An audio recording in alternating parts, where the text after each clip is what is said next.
요한복음 10장 31절에서 42절까지 우리 한 절씩 교독하고요. 42절 함께 읽도록 하겠습니다. 제가 먼저 읽겠습니다. 유대인들이 다시 돌을 들어 치려 하거늘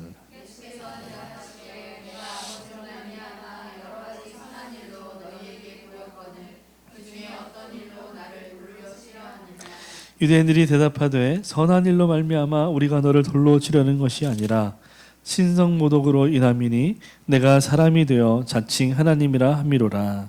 예수께서 이르시되 너희 율법에 기록된 바 내가 너희를 신이라 하였노라 하지 아니하였느냐.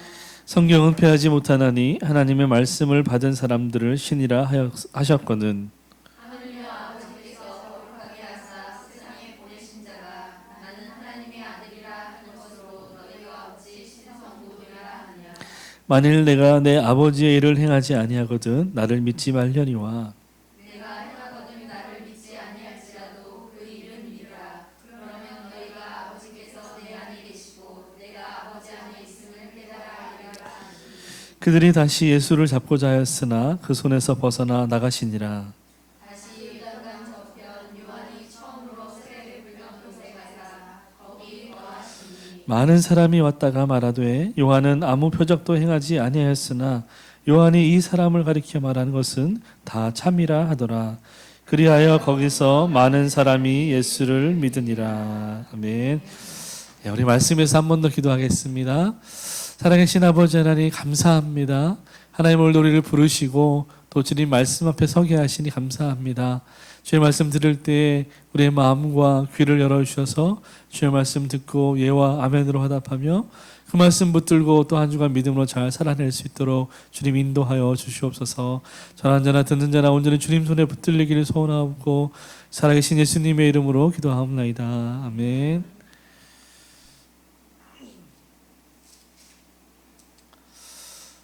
네, 오늘 요한복음 67번째, 67번째죠. 쉰이 아니라 67번째입니다.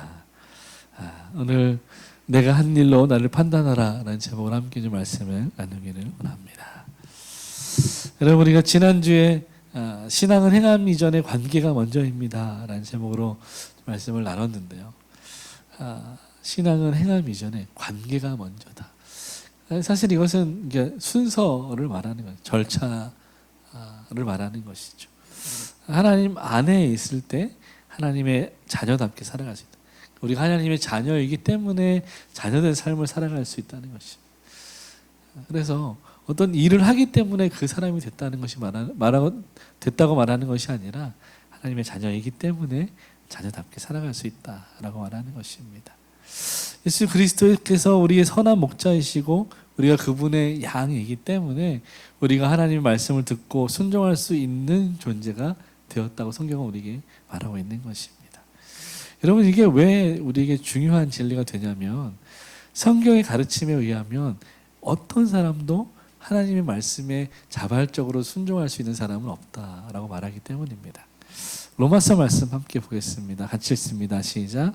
모든 사람이 죄를 범하였음에 하나님의 영광에 이르지 못하더니. 아멘. 여러분, 성경이 분명히 말합니다. 모든 사람이 죄를 범하였기 때문에 하나님의 영광에 이르지 못한다. 하나님의 영광에 이르지 못한다는 것은 다시 말하면 하나님의 뜻대로 살 수 없다는 것입니다. 하나님의 말씀에 순종할 수 없다는 것입니다. 그러니까 하나님을 기쁘시게 할 수 없다. 하나님 앞에 영광을 드릴 수 없다라는 말이죠. 모든 사람이 다 죄를 범하였다. 또 성경은 이렇게 이야기합니다. 이사야 말씀 함께 읽어보겠습니다. 우리는 다 양 같아서 그릇 행하여 각기 제 길로 갔거늘 여호와께서는 우리 모두의 죄악을 그에게 담당시키셨도다. 아멘. 예, 우리는 다 양 같아서 그릇 행하여 각기 제 길로 갔다라고 말하는 것입니다. 모든 사람이 다 각기 제 길로 다니기로 원하고 있다는 것입니다. 제 길로 갔다는 것은 무슨 말이냐면 자기가 하고 싶은 대로 살아가기를 원한다는 것입니다. 사람은 누구나 자기가 하고 싶은 대로 살아간다는 것입니다.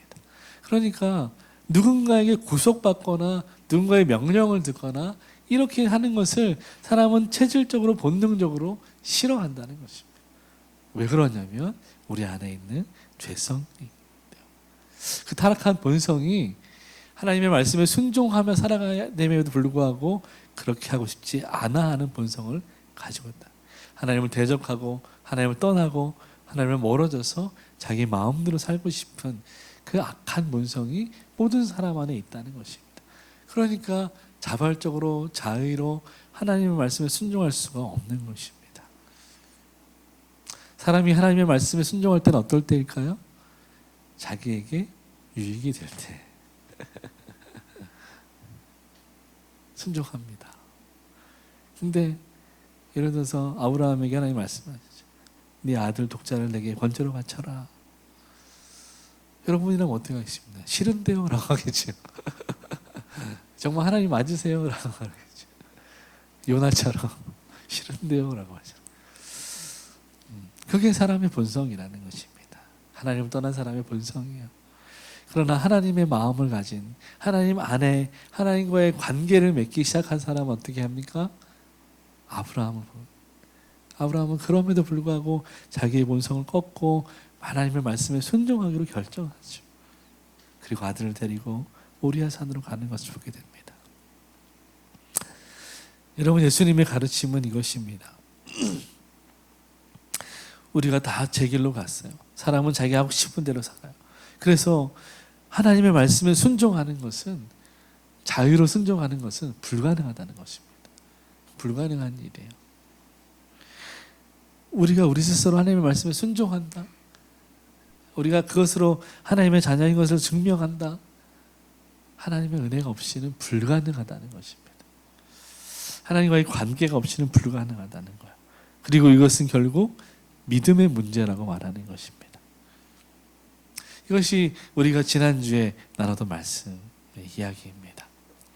그래서 예수님이 선한 목자의 심을 믿는 자들이 하나님의 예수님으로부터 영생을 얻게 되고 그분의 말씀을 따르고 순종하게 되는 것입니다. 그래서 그 순종하는 삶을 통해서 자기에게 주신 믿음을 증명하게 되는 것입니다. 이 말은 다시 말하면 오직 하나님의 자녀만이 순종할 수 있다는 것입니다. 그리고 순종함으로 자신에게 믿음이 있음을 증명할 수 있다는 것입니다.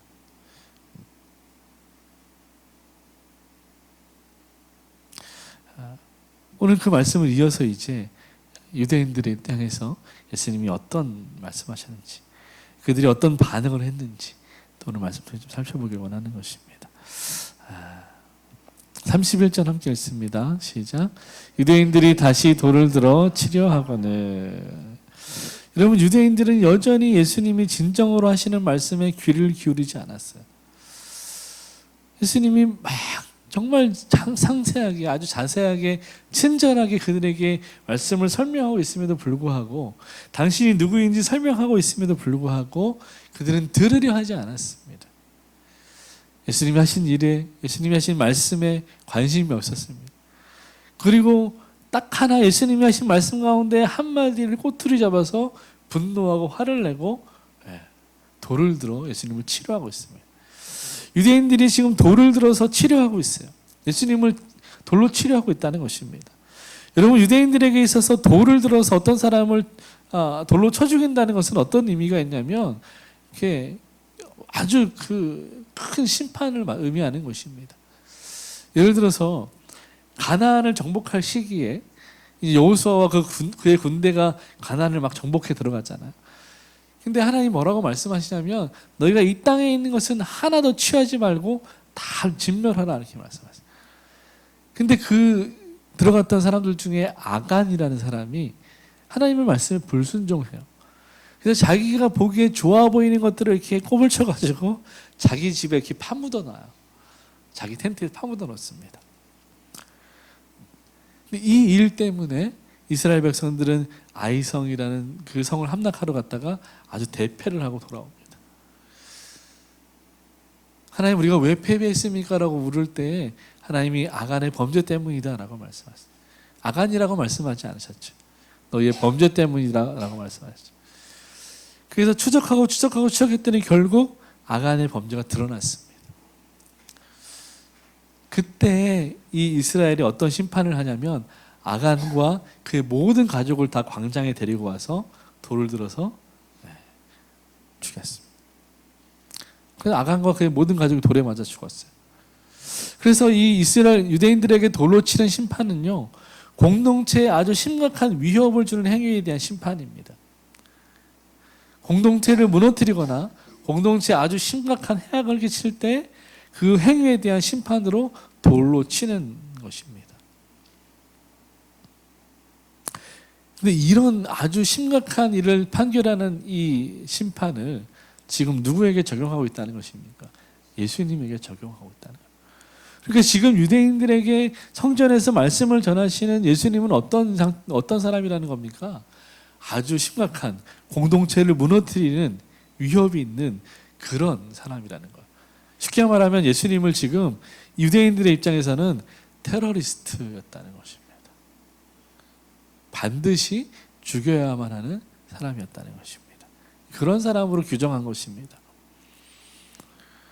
지금 이게 얼마나 심각한 일인지를 보는 것이죠. 그 전에도 이런 일이 몇 번 있었죠. 근데 그때마다 예수님은 그 자리를 피하셨어요. 근데 오늘은 예수님이 피하지 않고 그들에게 정면으로 도전하시는 것을 보게 됩니다. 32절 말씀 함께 읽겠습니다. 시작. 예수께서 대답하시되 내가 아버지로 말미암아 여러 가지 선한 일로 너희에게 보였거늘 그 중에 어떤 일로 나를 돌로 치려 하느냐. 아멘. 그럼 예수님 물러서지 않으셨어요. 오히려 담담하게 돌을 든 자들을 향해서 당신의 이야기를 이어나가십니다. 예수님의 이야기의 주제는 그것입니다. 너희가 나를 향해서 돌을 드는 것은 불가하다. 그것은 맞지 않다. 내가 너희에게 돌을 맞을 이유가 하나도 없다는 것입니다. 예수님의 주장에 두 가지 의미가 있습니다. 두 가지 변론을 하십니다. 32절 말씀을 근거해서 첫 번째 예수님의 변론은 무엇이냐면 나는 하나님 아버지로 말미암아서 일한다는 것입니다. 나는 내 뜻대로 내 자의로 일하는 것이 아니라 내가 하고 싶은 대로 하는 것이 아니라 하나님 아버지께서 내게 주신 일을 하는 것이다. 그래서 하나님이 하신 일이다. 하나님의 명령과 하나님의 뜻으로 말미암아 내가 이 일들을 하고 있는 것이다. 내가 하는 일은 전적으로 하나님께서 주도하시는 일이다. 하나님이 능력 주시지 않으면 내가 결코 이 일을 할 수 없다. 그러니까 내가 하는 일을 통해서 너희는 내가 누구인지 알아야 한다라고 말씀하시는 것입니다. 여러분 지난주에 또 오늘 본문 가운데 예수님이 한결같이 주장하시는 것이 있지 않습니까? 내 말이 내 어떤 신분이 아니라 내가 하는 일을 보고 내가 누구인지 판단하라는 것입니다.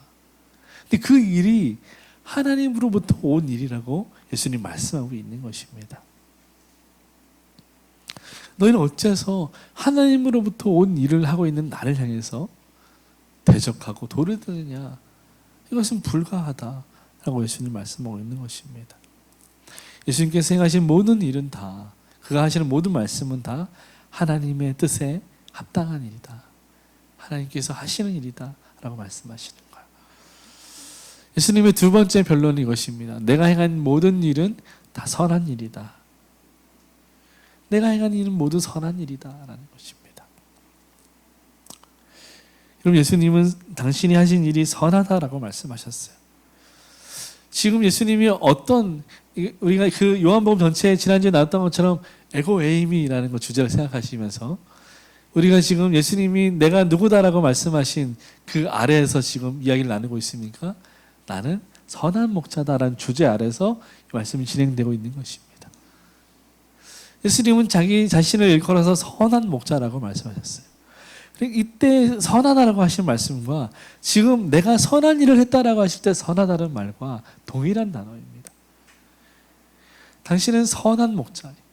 그래서 선한 목자로서 선한 일을 하고 있다는 것입니다.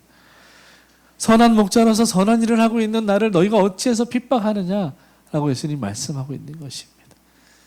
이스라엘에서 선한 목자라는 것은 대명사와 같은 것인데요. 다윗과 같은 왕을 말하는 것입니다.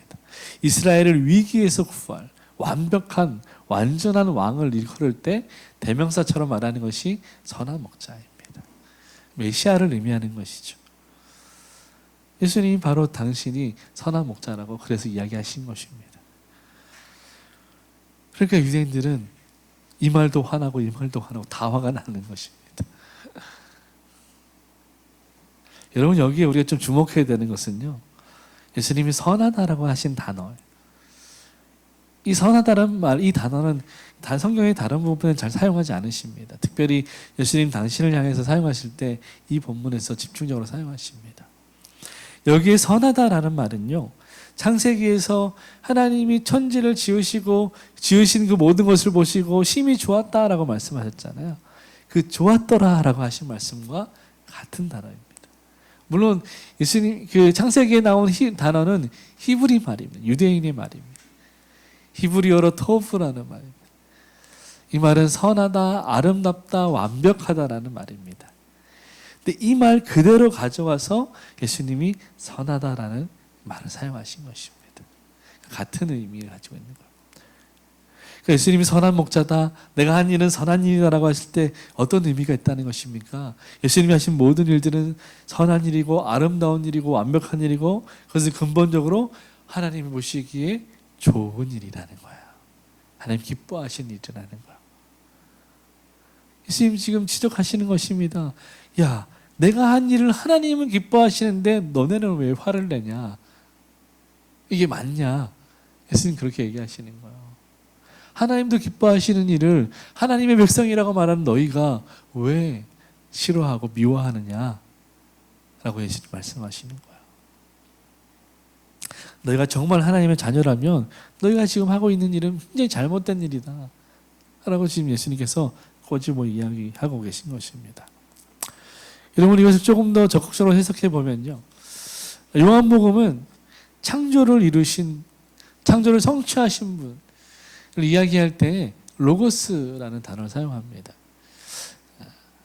그것이 요한복음의 기독론인데요. 요한복음의 예수님을 의미할 때, 설명할 때에는 이 로고스라는 단어. 우리 로고스는 일반적으로 사용하는 이 말씀이라는 단어인데요. 근데 이 말씀이 그냥 말씀이 아니라 태초에 천지를 창조하신 말씀이라는 거예요. 그래서 요한복음에서 로고스, 말씀은 살아계신 말씀, 예수 그리스도, 하나님이신 말씀, 예수 그리스도를 의미하는 것입니다. 요한복음 1장 1절에서 3절을 같이 한번 읽어보겠습니다. 시작. 태초에 말씀이 계시니라. 이 말씀이 하나님과 함께 계셨으니 이 말씀은 하나님이시니라. 그가 태초에 하나님과 함께 계셨고 만물이 그로 말미암아 지은 바 되었으니 지은 것이 하나도 그가 없이는 된 것이 없느니라. 아멘. 네. 여러분 태초에 말씀이 계셨대요. 이 말씀이 하나님과 함께 계셨고 이 말씀이 곧 하나님이시라고 말씀하십니다. 여러분 창세기를 떠올려 봅시다. 하나님이 태초에 천지를 창조하셨습니다. 하나님이 빛이 있으라라고 하셨죠. 말씀하신 것입니다. 이것이 우리가 이해할 수 있는 체계로 설명하셨기 때문에 빛이 있으라라고 말씀하셨다고, 하나님이 말씀으로 천지를 창조하셨다고 우리는 알고 있죠. 그때 그 말씀이 바로 요한이 말하고 있는 이 말씀이라는 거예요. 그리고 그 말씀은 누구라고요? 하나님. 그 하나님이 바로 예수님이라고 말씀하십니다. 태초에 하나님이 말씀으로, 다시 말하면 예수 그리스도께서 천지를 창조하시는 역사 가운데 계셨다는 것입니다. 그 역사를 이루셨다는 것입니다. 만물이 그로 말미암지 않고 예수님으로 말미암지 않고 지음받은 것이 없다. 하나도 그가 없이 된 것이 없다는 것. 이 세상 모든 것이 다 예수님이 지으셨다는 것입니다. 만드셨다는 것입니다. 그분이 지금 육신을 입고 이 땅에 오셔서 유대인들과 눈과 눈을 마주치며 이야기를 나누고 계시는 거예요.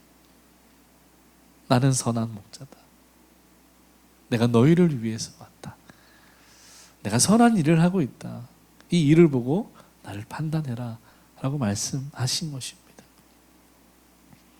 여러분 예수님이 행하신 일은 그래서 새 창조에 관한 일입니다. 태초에 천지를 창조하신 그 하나님이 오염되고 타락한 그 세상 가운데 다시 오셔서 회복하시는 것, 다시 일으키시는 것, 새 창조를 일으키시는 것입니다. 이것이 요한이 전하고 있는 복음입니다. 예수님이 이 땅에 새 창조를 위해서 오신 거예요. 그래서 예수님이 행하신 선한 일은 새 창조의 모델입니다. 망가진 세상, 타락한 세상, 그것이 회복될 때 어떻게 되는지를 예수님 보여주시는 것입니다. 뭔가 새롭게 한다, 리모델링 한다, 리빌딩 한다라고 할 때 전제가 있어야 되죠. 어떤 전제가 필요합니까? 뭔가 리폼해야 돼요. 뭐 어떤 전제가 필요합니까? 네. 망가져 있어야 되는 거죠. 네. 여러분, 선풍기가 안 고장났는데 수리점에 맡기진 않잖아요. 고장난 것을 수리점에 맡겨서 고치는 거죠. 마찬가지입니다. 예수님이 이 땅에 새 창조를 위해서 오셨다는 것은 이 세상이 망가져 있다는 전제가 있다는 거예요. 그 전제에서 출발하는 것입니다. 새 창조는 이 세상이 완벽하게 망가져 있다는 전제에서 출발합니다. 세상뿐만 아니라 온 인류, 인간들도 망가져 있다는 전제에서 출발하는 것입니다. 아까 우리가 로마서 말씀 봤듯이 모든 사람이 죄를 범하여 하나님의 영광에 이르지 못했다. 아담 이후에 모든 인류는 다 망가져 있는 것입니다. 타락해 있는 것이죠. 부패해져 있는 것, 오염되어져 있는 것이죠. 근데 그것을 우리의 힘으로는 해결할 수 없어요. 그래서 그것을 해결할 수 있는 분, 하나님이 세상에 오신 것입니다. 그래서 이것은 단순히 수리하고 회복하는 수준이 아니라 완전히 새롭게 창조하는 일이다 라고 예수님 말씀하시는 것입니다. 그래서 요한계시록에 보면 예수님 다시 종말에 재림하실 때 무엇을 주신다고 말씀하십니까? 새 하늘과 새 땅을 주신다고 말씀하시는 것. 있는 거 고쳐주시는 것이 아니라 완전히 새로운 것을 주신다고 말씀하시는 거예요. 그때는 저와 여러분도 완전히 새로운 몸이 되는 거예요. 지금 좀 내 모습 가운데 마음에 들지 않는 것이 있다고 해도 그때는 완벽하게 다 이렇게 흠도 없고 점도 없고 이렇게 누가 봐도 완벽한 그런 모습이 되는 것입니다. 지금 우리가 서로를 보면서 너는 그게 좀 부족한 것 같아 이렇게 말할 수 있지만 우리가 처음 가면요, 예수님이 재림하셔서 새 하늘과 새 땅 주시고 우리에게 새 몸을 주시면 그때는 다 서로를 보면 아름답다고 칭찬할 수밖에 없다는 거예요. 완벽한 세상이죠. 근데 아직은 아닌 거죠. 이 땅에서 우리는 구원받은 이후에 하나님 나라에 거하면서 그 천국을 사모하며 기다리고 그 땅의 삶을 연습하며 살아가는 것입니다.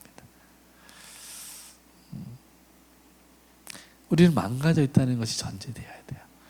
여러분, 우리는 망가져 있고 이 세상은 망가져 있는 것입니다. 그러니까 우리가 정직하게 살고 하나님의 말씀대로 순종하며 살려고 해도 세상은 우리를 어떻게 합니까? 돌을 들어 치려고 하죠. 시비를 걸죠. 너만 잘났냐라고 말하죠. 그게 세상의 모습인 거예요. 여러분, 유대인들이 지금 돌을 들고 화를 내는 이유가 바로 거기에 있는 것입니다. 자기의 모자람이 들킨 것이죠.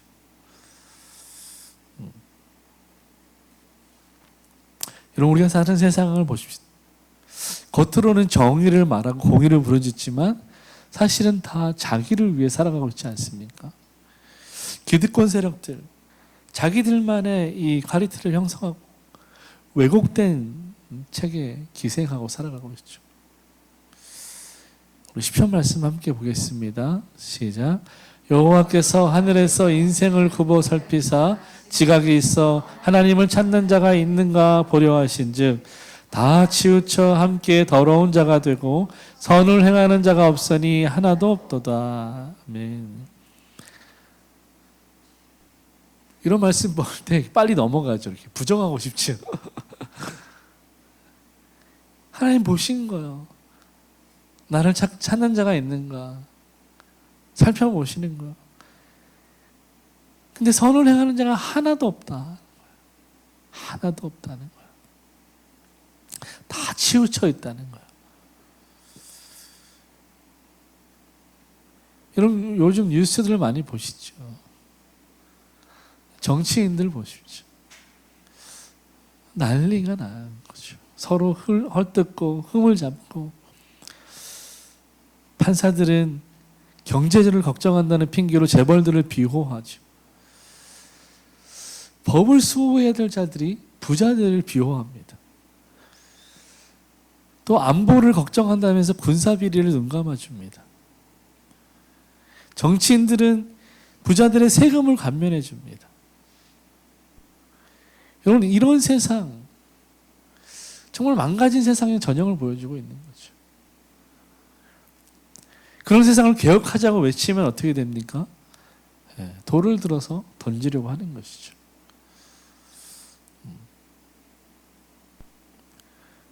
돈 있는 자들은 죄를 지어도 얼마든지 그 법망을 피해 나갑니다. 그러나 가난한 자들은 작은 죄를 지어도 큰 벌을 받게 되죠.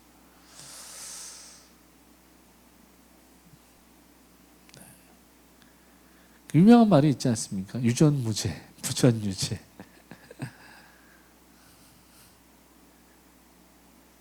이게 우리가 사는 세상의 모습인 거예요. 아무리 큰 죄를 지어도요, 사람을 죽여도요, 돈 많이 써서 비싼 변호사 쓰면 얼마든지 피해갈 수 있습니다.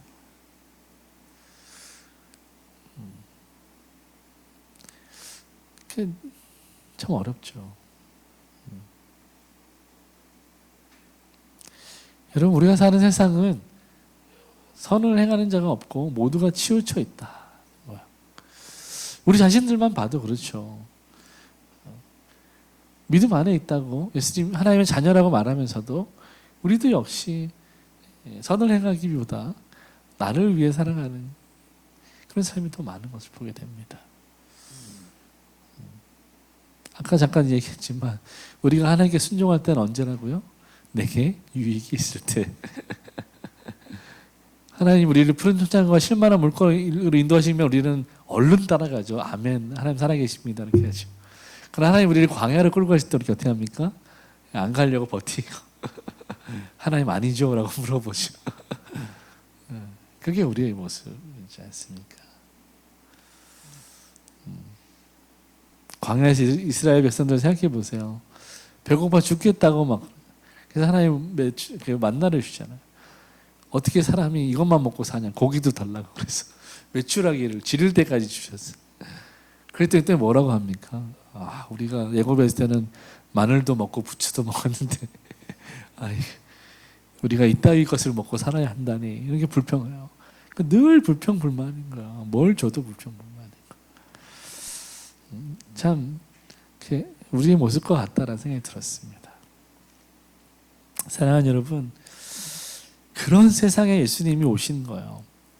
예수님은 죄악으로 인해서 완전히 망가진 세상을 다시 온전하게 하시기 위해서 새 창조의 역사를 이루기 위해서 이 세상에 오셨다는 것입니다. 그래서 예수님이 이 땅에서 사시는 동안 공생의 기간 동안 많은 역사를 이루셨잖아요. 요한복음에만 보면 38년 된 병자 그 베데스다에 앉아서 누가 나를 저 연못에만 집어넣어 줬으면 좋겠다는 그 헛된 소망을 품고 살았던 그 사람을 예수님이 치유해 주셨어요. 그 태어날 때부터 맹인이었던 사람을 예수님이 그 눈을 뜨게 해주셨습니다. 예수님이 하신 이 일들, 또 오병이어의 기적, 예수님이 이런 일들을 왜 하셨냐는 거죠. 예수님이 이 일들을 통해서 무엇을 무엇을 가르치고 싶어 하셨냐는 거죠. 그것은 바로 예수님이 그 일들을 통해서 새 창조를 보여주기를 원했던 것입니다. 회복된 하나님의 나라가 이와 같이 은혜가 있다는 것을 보여주는 것입니다. 이와 같이 아름답다는 것을 보여주시는 것입니다. 너희가 지금 이렇게 망가져 있지만 38년 동안 태어날부터 맹인으로 먹고 살 것을 걱정하며 살아있던 망가진 인생이었지만 예수님을 만나고 거듭나면 하나님 나라에 들어가면 이와 같이 회복될 것이다. 완벽하게 치유될 것이다. 살아날 것이다. 예수님이 이 선한 일들을 통해 기적을 통해서 새 창조의 모델을 보여주시는 것입니다. 천국의 삶을 경험하게 해주시는 것입니다. 그래서 우리는 예수님의 기적을 볼 때 하나님의 나라를 볼 수 있어야 되는 거예요. 예수님이 하신 선한 일들을 통해서 하나님의 나라를 소망하고 꿈꿀 수 있어야 되는 것입니다. 동일하게 우리가 삶 가운데서 기도하고 기도의 응답을 받을 때마다 우리의 삶을 붙드시는 하나님의 역사를 경험할 때마다 우리는 그 일로 만족하는 것이 아니라 그 너머에 계시는 하나님의 나라, 하나님의 역사, 천국을 꿈꾸며 소망할 수 있어야 하는 것이죠. 여러분, 예수님이 하신 선하신 일은 그래서 회복된 새로운 세상을 의미하는 것이고요, 하나님 나라의 회복을 의미하는 것입니다. 예수님은 지금 이것을 유대인들에게 설명하고 있는 거예요. 내가 한 일, 다시 말하면 내가 하고 있는 선한 일들을 통해서 너희는 회복될 새로운 세상을 바라봐야 한다. 하나님의 나라를 바라봐야 한다. 예수님 말씀하고 계시는 것입니다. 그리고 오늘 저와 여러분에게 동일한 메시지를 예수님께서 선포하고 계시는 것입니다.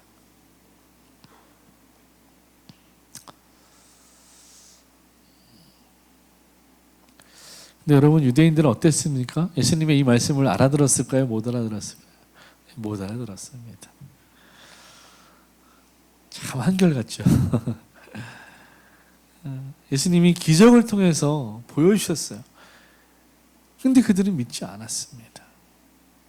다른 사람도 아니고 하나님의 자녀라고 그렇게 자부하는, 말씀을 누구보다 잘 안다고 얘기하는 그 유대인들이 말씀으로 오신 예수님을 못 알아봤다는 것입니다.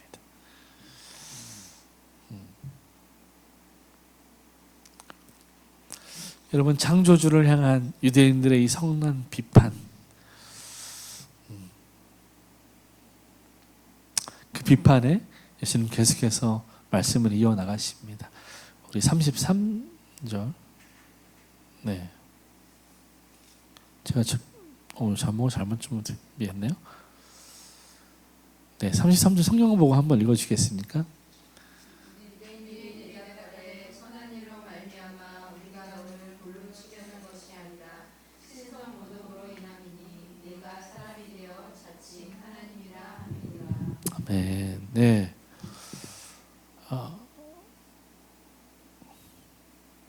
죄송합니다. 네, 34절부터 38절까지 한번 읽겠습니다. 시작. 예수께서 이르시되 율법에 익힌 바 내가 너희를 신이라 하였노라 하지 아니하였느냐. 성경은 패하지 못하나니 하나님의 말씀을 받은 사람들을 신이라 하셨거든. 하물며 아버지께서 거룩하게 하사 세상에 보내신 자가 나는 하나님의 아들이라 하는 것으로 너희가 어찌 신성모독이라 하느냐. 만일 내가 내 아버지의 일을 행하지 아니하였거든 나를 믿지 말려니와 내가 행하거든 나를 믿지 아니할지라도 그 일은 믿으라. 그러면 너희가 아버지께서 내 안에 계시고 내가 아버지 안에 있음을 깨달아 알리라 하시니. 아멘. 여러분, 지금 유대인들이 예수님을 고발하는 제목이 무엇입니까? 당신이 신성모독을 했다.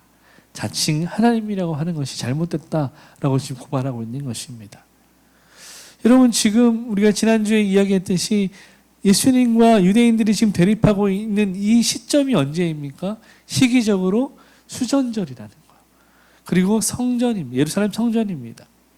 수전절은 우리가 지난주에 배웠듯이 이 회복된 성전을 감사의 제사를 드렸던 것을 기념하는 절기입니다. 그래서 지금 이 대립 상태가 마치 유대인들인 자기들이 제2의 마카비 형제들이 된 것처럼 이야기하는 것입니다. 그리고 반대편에서 신성모독이라고 죄명을 씌운 예수님은 누가 되겠습니까? 예, 성전을 더럽혔던 안티오쿠스 황제가 되는 것이죠. 이것이 유대인들이 바라보는 시점입니다. 유대인들은 자기들이 이 마카비 형제들처럼 성전을 회복하고 정화하는 거룩한 백성의 입장에 서 있는 것입니다. 그리고 오히려 예수님을 성전을 모독하는 입장에 세워놓는 것입니다. 여러분, 누가 봐도 이것은 입장이 바뀐 것이죠. 근데 유대인들은 전혀 자신들의 주장이 맞다라고 믿고 있는 것입니다. 확실하게 믿고 있습니다. 여러분, 쉽게 말하면 이런 것입니다. 하나님이 우리에게 말씀하실 때 우리가 이렇게 얘기하는 거예요. 하나님, 그거 틀렸어요 라고 말하는 거예요. 내 말이 맞아요. 하나님 틀렸어요 라고 말하는 것입니다. 여러분, 하나님이 틀릴 수 있을까요? 여러분, 하나님 만약에 틀리신 하나님이라면 그 하나님은 믿으면 안 됩니다. 하나님이 아니죠. 하나님 전능하신 분인데 전능하신 하나님이 틀려요? 그는 하나님이 아니란 소리입니다.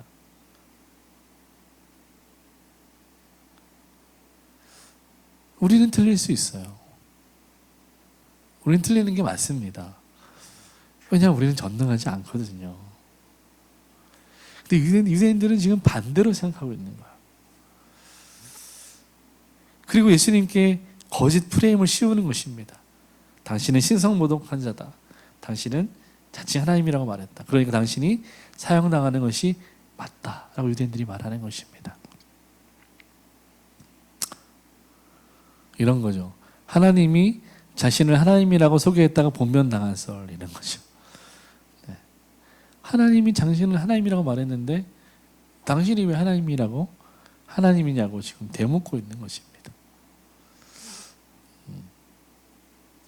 말이 안 되는 이야기, 아이러니를 얘기하고 있는 거죠.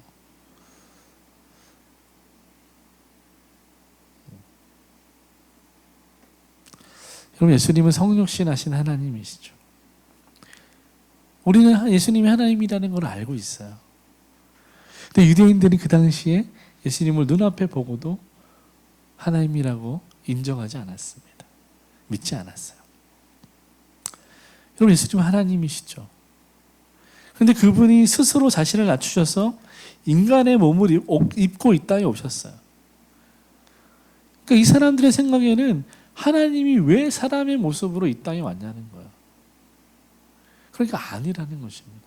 자기들 생각에는 적어도 구약 성경에 나온 것처럼 천사의 모습으로 오거나 뭔가 그럴듯한 모습으로 와야 되는데 큰 힘을 가지고 권세를 가지고 역사하셔야 되는데 아무것도 없고 초라한 보잘것없는 이 나사렛 예수의 이름으로 왔다는, 그 몸으로 왔다는, 청년의 몸으로 왔다는 것이 납득이 되지 않는다는 것입니다. 여러분, 그럼 왜 예수님은 이런 불편하고 불합리한 일에 자신을 희생하셨을까요? 예수님은 왜 성육신하셨어요? 여러분, 예수님의 입장에서 보면 이거 굉장히 불편하고 불합리한 일이에요. 생각해 보세요. 하나님이 한계가 없으신 분이 한계 안으로 제한 속으로 들어오신 거잖아요. 창조주 하나님이 자기가 만든 피조물 세상으로 들어오신 거라고요. 이 불편하고 불합리한 일을, 그 일에 자신을 왜 희생하셨냐는 거죠. 알아주지도 않은, 자기 백성들이 알아주지도 않은 일을 예수는 왜 하셔야 했냐는 거죠. 여러분, 왜 그러셨을까요? 이유는 하나밖에 없습니다. 자기 양을 구원하시기 위해서요. 이 방법이 아니면, 여러분, 이 방법이 아니면, 예수님이 인간의 몸을 입고 이 땅에 오시는 그 방법이 아니면, 그분이 인간으로서 십자가에서 죽으시는 그 방법이 아니면 자기 양을 구원하실 수가 없기 때문이었어요.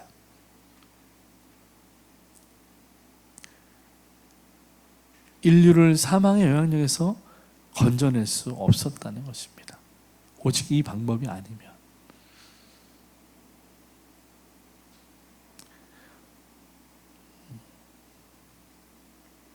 그러니까 잘 모르는 사람들 입장에서는 왜 그렇게까지 하냐고 말하는 거예요. 근데 진리를 아는 사람의 입장에서는 어떻게 합니까? 그렇게 할 수밖에 없는 거예요. 여러분, 세상 사람들이 그리스도인들을 향해서 말하면 너는 왜 그렇게까지 하냐는 거예요. 근데 그리스도인들은 대답할 말이 하나밖에 없어요. 그렇게 할 수밖에 없다는 거예요. 그렇게 살 수밖에 없다는 거예요. 그게 복음이니까요. 거기에 생명이 있으니까. 그게 하나님의 뜻이니까. 우리 다시 한번 37절, 8절 같이 한번 읽어볼까요? 시작. 만일 내가 내 아버지의 일을 행하지 아니하거든 나를 믿지 말려니와 내가 행하거든 나를 믿지 아니할지라도 그 일은 믿으라. 그러면 너희가 아버지께서 내 안에 계시고 내가 아버지 안에 있음을 깨달아 알리라 한지니. 아멘. 여러분, 이것은 이런 모습은요, 요한복음에 계속돼서 반복되는 패턴입니다. 예수님이 말씀하세요. 나는 메시아다. 에고 에이미라고 말씀하십니다. 나는 선한 목자다 말씀하세요. 유대인들은 뭐라고 말합니까? 증명해봐라 라고 얘기하는 거예요. 그래서 예수님이 38년들의 병들을 고쳤어요. 유대인들이 뭐라고 말합니까? 아니 그거 말고 다른 거 이렇게 얘기하는 거예요. 그래서 예수님이 또 태어날 때부터 맹인인 청년을 고쳤어요. 유대인들이 또 뭐라고 말합니까? 아니 그거 말고 다른 거 이렇게 얘기하는 거예요. 끊임없이 반복되는 거예요. 예수님이 증명했어요. 근데 유대인들이 계속해서 뭐라고 말합니까? 아니 그거 말고 다른 거 해보라는 거예요. 그거 말고 다른 거래. 여러분 누가 봐도 이거 뭡니까? 안 믿기로 작정한 거잖아요. 마치 정치인들 같지 않습니까? 귀를 닫고 자기 말만 하는 거예요. 상대방이 뭐라고 말하든지 자기 말만 해요. 여러분 가끔 국회 TV 보십시오. 굉장히 재밌습니다. 서로 자기 말만 해요. 말을 안 들어요. 그리고 막 싸워 화를 내요. 막. 대화가 안 되는 거죠. 여러분 우리도 그럴 때가 있지 않습니까? 하나님 말씀하시면 아니 하나님 그거 말고 다른 거야. 이렇게. 하나님 뭐 주십시오. 기도하는 거예요.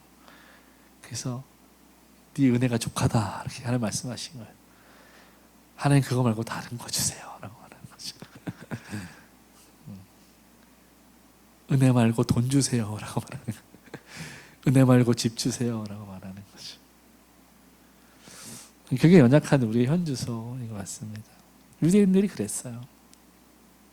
하나님이 누군지 모르니까, 예수님이 누군지 모르니까 자꾸만 다른 거 주세요 라고 말하는 거예요. 그러니까 정리하면 이런 거죠. 유대인들은요, 어떻게 하면 자신들의 불신앙을 정당화할 수 있을까?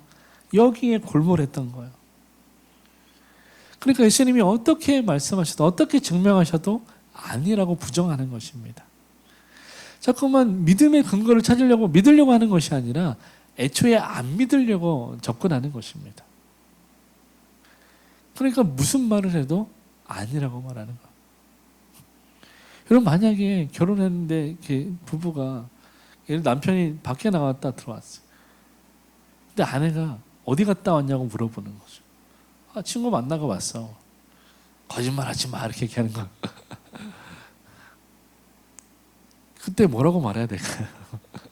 할 말이 없죠. 무슨 말을 해도 안 믿으면 할 말이 없는 것입니다. 지금 유대인들이 예수님에게 그러고 있는 거야. 안 믿는 거야. 어떻게 하면 자기들의 불신앙을 정당화할 수 있을까? 그 생각에 빠져 있는 것입니다. 우리의 모습이죠. 우리는 자꾸만 우리의 믿음 없음을 애써서 정당화하려고 해요. 사실은 내가 믿음 없는 게 문제인데, 마치 하나님이 문제인 것처럼 자꾸 그 문제를 회피하려고 하죠. 여러분 이것이 우리 안에 남아있는 옛사람의 모습이고 불신앙의 모습입니다. 사랑하는 여러분, 예수님이 하나님의 아들이심을 보여주시는 그 선한 일의 절정은 바로 십자가입니다.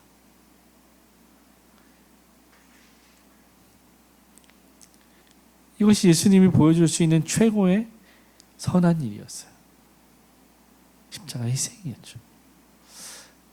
양들을 위해서 자기 목숨을 죽음에 내어놓는 일이었습니다. 예수님이 하신 모든 일은 오직 자기 양들에게 생명을 주기 위한 일이었어요. 그리고 더 풍성히 주기 위한 일이었습니다. 그리고 결국 이것은 아버지의 뜻을 이루는 일이었습니다. 여러분 예수님은 철저하게 자기의 유익을 구하지 않고 자기 양들의 유익을 구하고 그리고 하나님 아버지의 유익을 구하는 일에 자신의 삶을 드렸습니다.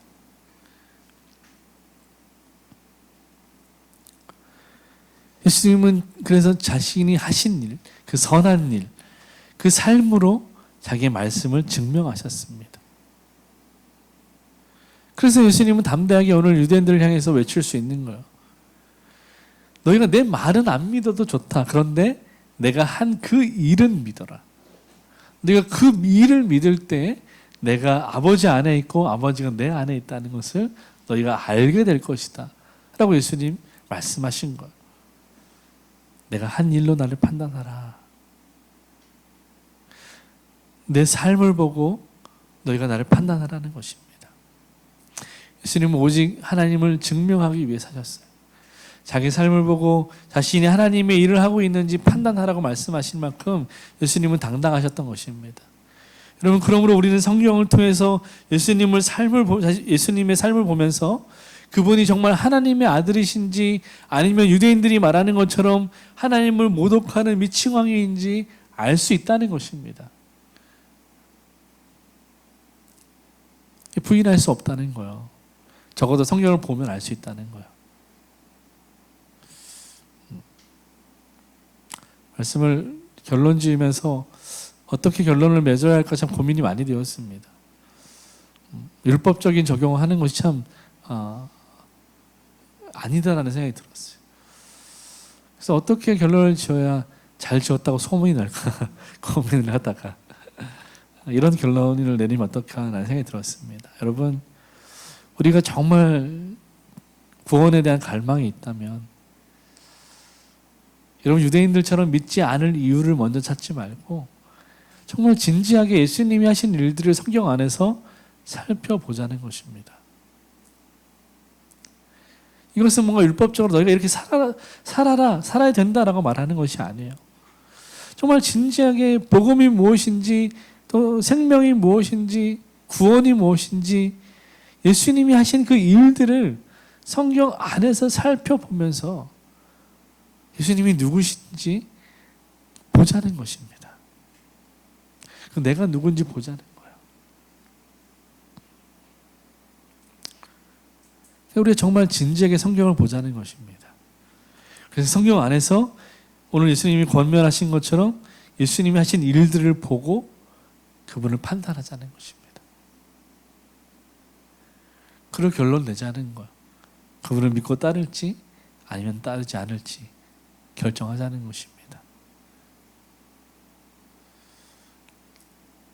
어떤 사람들을 보면 교회를 열심히 다니고 봉사도 하고 헌신도 해요. 왜냐하면 예수님의 성육신도 믿고 십자가도 믿어요. 그런데 그 사람이 언제 무너지냐면, 왜 하나님은 엄청난 재난이 일어나지 않도록 미리 막지 않으시는가? 여기에 무너지는 거예요. 쉽게 말하면 자기의 고난의 문제를 하나님께서 해결해 주시지 않았다는 이유로 하나님을 자기 삶에서 밀어내기로 결정하는 것입니다. 고난이 찾아오면 하나님을 밀어내요. 정말 사랑의 하나님이라면 내 삶에 고난을 줄 수가 없다는 거죠. 좋으신 아버지라고 말하면서 왜 내 삶에 고난을 주냐는 거예요. 그러니까 그건 하나님이, 내가 믿을 하나님이 아니라고 말하는 것입니다. 하나님을 자기 삶에서 밀어내버려요. 이유가 뭐라고요? 자기의 고난의 문제가 해결되지 않기 때문에. 여러분, 우리가 욥기를 함께 읽었지만 욥은 어떠했습니까? 고난이 찾아왔지만 하나님을 부인하진 않았어요. 밀어내지 않았습니다. 그런데 어떤 사람들은 고난이 찾아오면 하나님을 밀어내버려요. 그리고 자기 방법을 찾습니다. 여러분, 이것을 우리는 성급한 자기 결론에 빠진 사람들이라고 말할 수 있어요. 너무 성급하게 자기 결론에 빠져버려요. 하나님이 내리신 결론이 아니라 자기 결론에 빠져버리는 거예요. 그러니까 하나님 없어라고 자기 결론을 내려버리는 것입니다. 명백한 사실에는 눈 감아버리고 모호한 사실에는 너무 쉽게 자기 결론을 만들어버리는 것입니다. 여러분, 그러나 우리가 진짜 하나님의 자녀이고 예수님의 양이라면 아무리 이리때가 우리를 공격한다고 해도 목자를 쉽게 바꾸지 않는다는 거예요.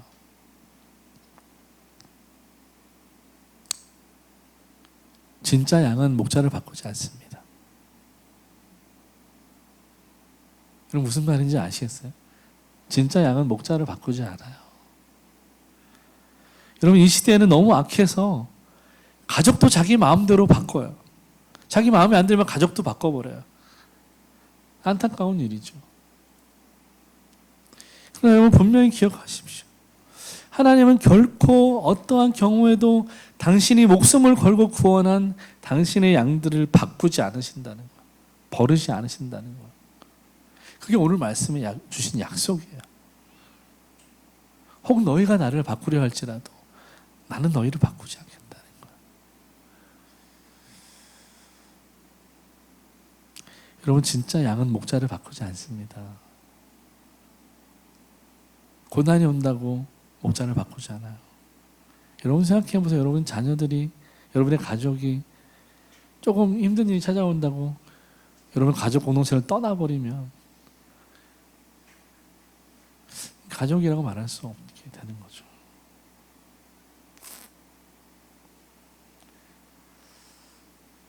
그러니까 진짜 건강한 가족은요, 그래서 위기가 올 때 더 단단해집니다. 더 뭉치게 되죠.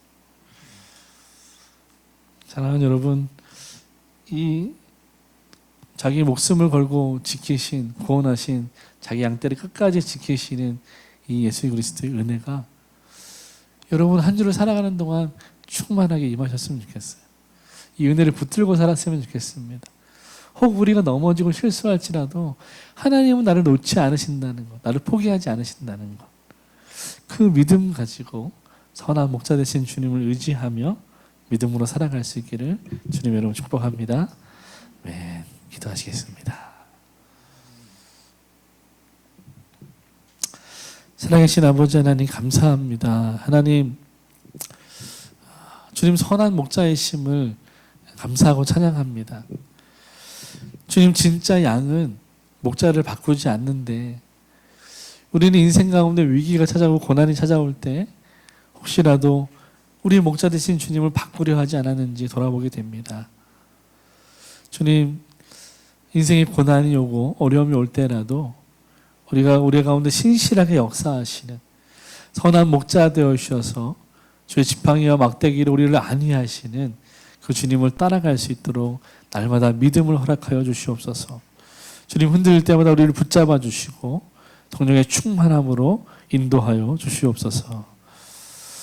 지금은 우리 주 예수 그리스도의 은혜와 한없는 하나님의 사랑과 아름다운 성령의 교통하심이 주의 말씀을 들고 세상으로 나아가는 거룩한 주님의 백성들 머리 위에, 저들의 가정과 직장과 학업 위에, 그리고 이 나라와 북녘 땅 위에, 열방의 성령사님들의 삶과 사역과 가정 위에 이제부터 영원까지 함께 있을지어다. 아멘.